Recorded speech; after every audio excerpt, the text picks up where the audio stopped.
Hi, I'm calling this Spacehawk and Friends.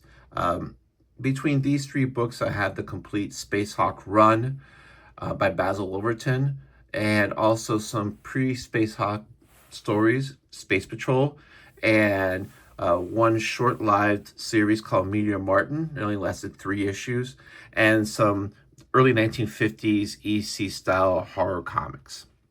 Spacehawk is a superhero that had his origins in a series called Space Patrol, started in 1939 by Basil Wolverton. Basil Wolverton is one of America's greatest cartoonists, very unique style, very creative, very out of the box, self-taught, and you can just do a huge deep dive on Basil Wolverton, his work, his legacy.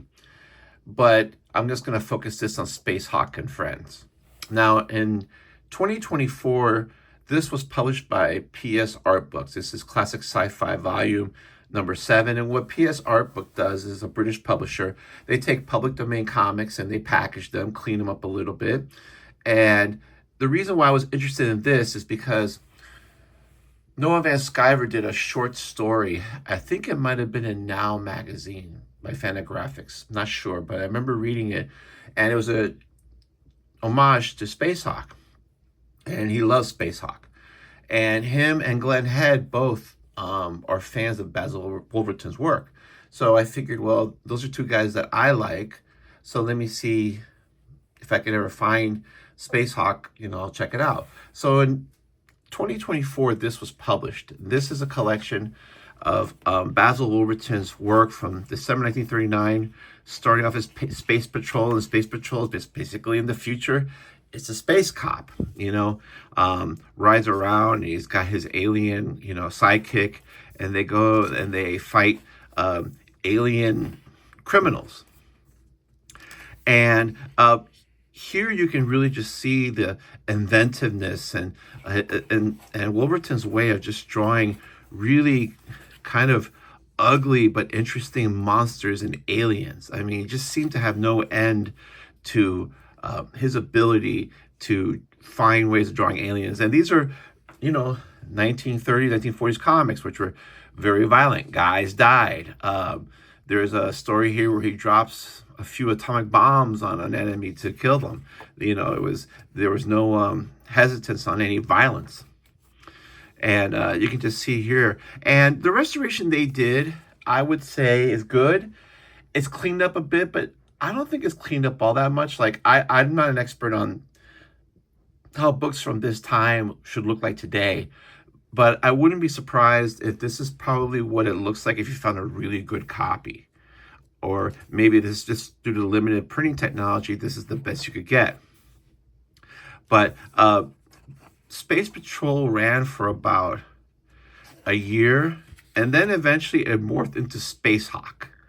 And Spacehawk was similar. He was just this, he wasn't part of Space Patrol, but he was like a cop among a race. And it's interesting because Wolverton actually did have a timeline, did evolve the story slowly. So there was a plan. At first, Spacehawk always wore a mask.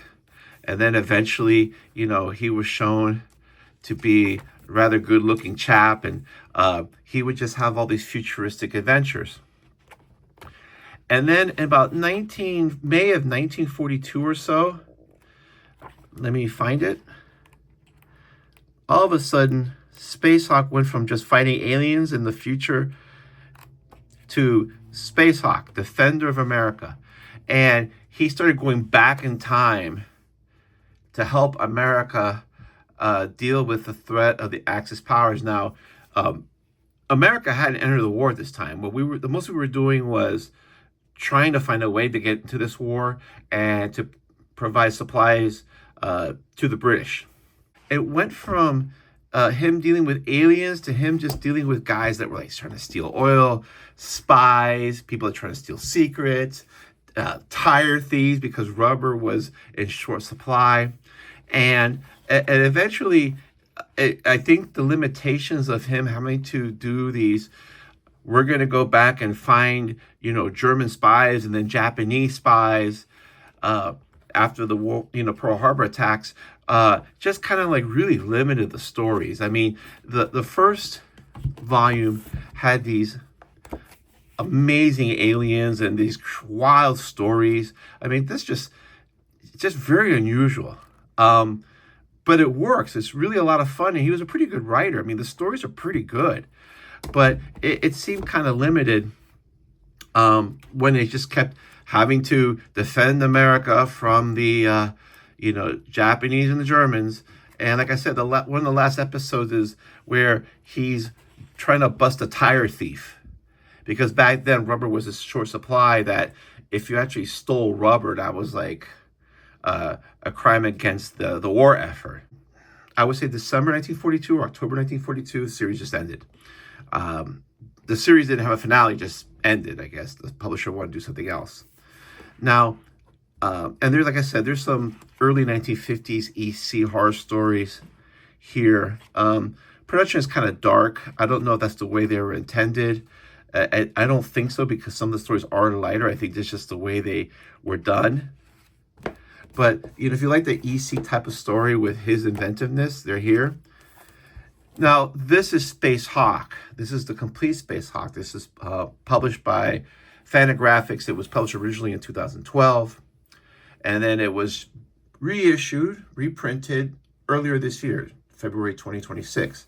And this is a Marvel Treasury Edition size, or actually a little bit bigger size book.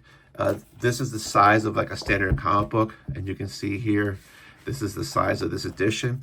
Now, this contains the total Spacehawk. So every story that's here is in these 2 volumes. But the production here is a whole different level. Everything is really cleaned up. Also, there's more space dedicated to the stories and the times. There's a intro written by Monty Wolverton, his son. There really isn't much. I mean, there's an intro in these PS Artbooks, but this gives it a little bit more love, and just to kind of point out the difference in the quality. Okay, just to show you the difference. This is what the Fantagraphics book looks like, and this is what, actually, let me do a side to side, and this is what the PS Art book looks like. So this is a lot cleaner. It's a lot brighter. I don't know if this is what it looked like back then. I have a feeling that since Fantagraphics did it, it probably would have been if it was like brand new, as opposed to like if you found a really good copy today. But again, I don't know. But you can see that the colors are better. It's a lot cleaner. Let me just pick another page here. And you can just tell where the restoration is really top notch. And as I said, every story that's in here, it's just Spacehawk. There's no Space Patrol, there's no Meteor Martin, there's no other stories. But the production is great. Fantagraphics always makes nice books, really great books. The cleanup is really well done. And you can kind of see the aliens a lot more. They're kind of like more interesting to watch, only because it's cleaner. But unfortunately, the early Space Patrol stories aren't included in here. And this has, like I said, a lot of him fighting German and Japanese spies and saboteurs. Like I said, there's some interesting stories, but then it does get limited. And that's the only downfall of the series. So if you're going to read these, this is a fun book to read. I would say after a while, the World War II era gets a little redundant. Unfortunately, that's not Wolverton's fault. It's just you're limited in what you can do.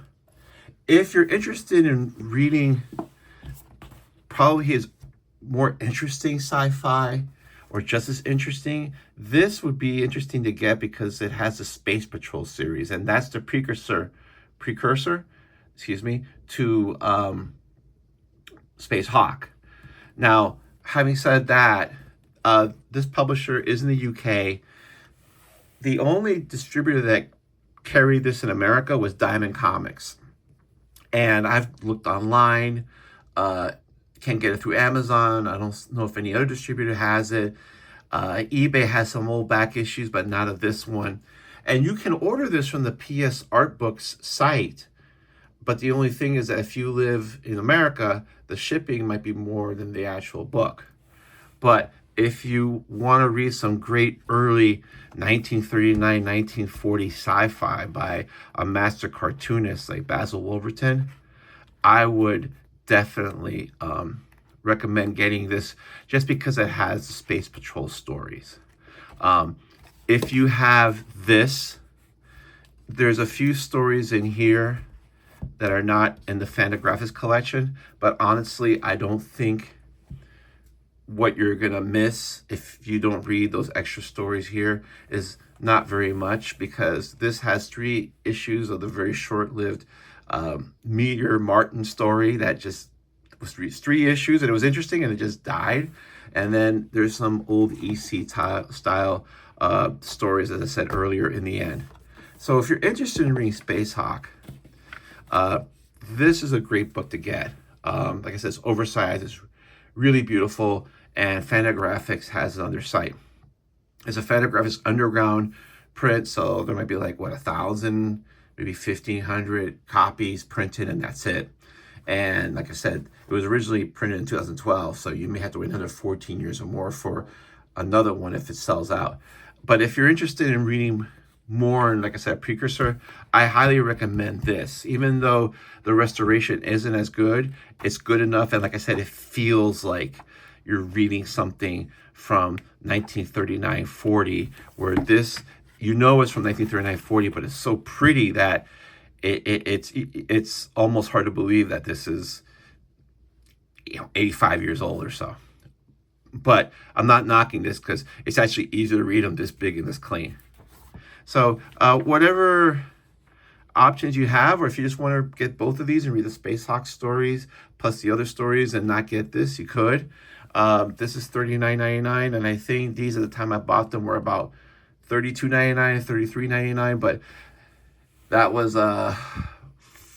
2 and 1 year ago, and I don't know how much shipping is. Anyway, so I hope you found this interesting, and I found a lot about Spacehawk because one thing that I like to do is that when I find a cartoonist I really like, if I find out something, some other cartoonist they really like, I'll check out that other cartoonist's work. Because sometimes, sometimes it won't be for me, but sometimes it will.